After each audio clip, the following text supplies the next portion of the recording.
সময়টা ছিল ভাদ্র মাস। এই সময় গ্রামের প্রত্যেকটা বাড়িতে পাকা তালের ঘ্রাণ যেন চারিদিক ভরে উঠত। গ্রামের মা বোনেরা পাকা তালের পিঠে পুলি বানিয়ে মাসটি উদযাপন করত। কিন্তু গ্রামের কোনো এক অসহায় পরিবারে এই মাসটি ছিল অভাবের ঘরে বিষাদ বয়ে আনা। কাল অনেকের বাড়িতে তালের পিঠে পুলি বানিয়েছি, এখন তো সবার গাছেই তাল পেকেছে, নিশ্চয়ই কেউ আমাদের তাল দিবে, তখন ছেলে মেয়েদের বানিয়ে দিব। কি রে চমকি, খেলবি না? না রে, এখন আমি খেলবো না, দেখছিস না আমি তালের বড়া খাচ্ছি। তালের বড়া? একই রে, তোরা আমার মেয়েটাকে ডাকতে চলে এসেছিস? তোদের জন্য তো ঘরেই থাকে না, খালি ডেকে নিয়ে যাস। মা, ওদের একটা তালের বড়া দে। না না, তালের বড়া আছেই এক বাটি, এটা তোরই লাগবে। এই তোরা যা তো, আমার মেয়েকে খেতে দে, আর নজর দিস নে। মা, আমাদের তালের বড়া বানিয়ে দাও না, সবাই খাচ্ছে। তালের তো অনেক দাম, আর পিঠে বানাতে অনেক খরচা, আমাদের নুন আনতে পান্তা ফুরায়, তাল কিনবো কিভাবে? কদিন সবুর কর, কেউ নিশ্চয়ই তাল দিবে, তখন আটা গুলে বানিয়ে দিব।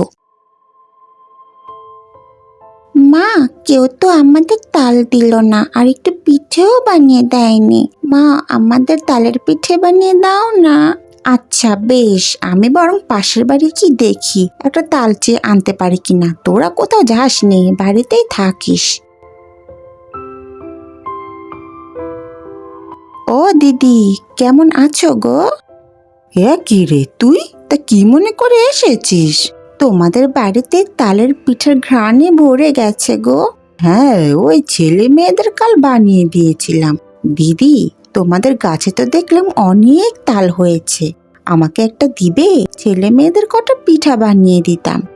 না রে, তালের তো অনেক দাম, ও তোর দাদা বাজারে বিক্রি করবে, এগুলো দেওয়া যাবে না।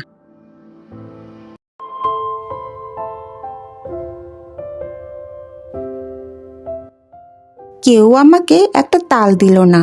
ছেলে মেয়েরা কত আশা করে বসে আছে, তালের বড়া খাবে।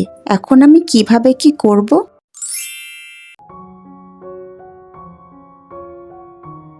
কি এত তাল কোথা থেকে ভেসে আসছে, দেখি তো।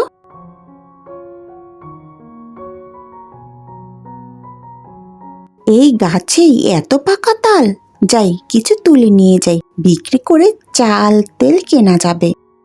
তালের বড়া খেতে অনেক মজা, আমাকে আরো দাও। হ্যাঁ, তোমরা পেট ভরে খাও। অবশেষে ভাদ্রের পাকা তাল যেন অভাবের সংসারেও উৎসবের আমেজ বয়ে আনে। বন্ধুরা, গল্পটি কেমন লেগেছে তা কমেন্টে জানিও এবং চ্যানেলটি সাবস্ক্রাইব করে আমাদের পাশেই থেকো।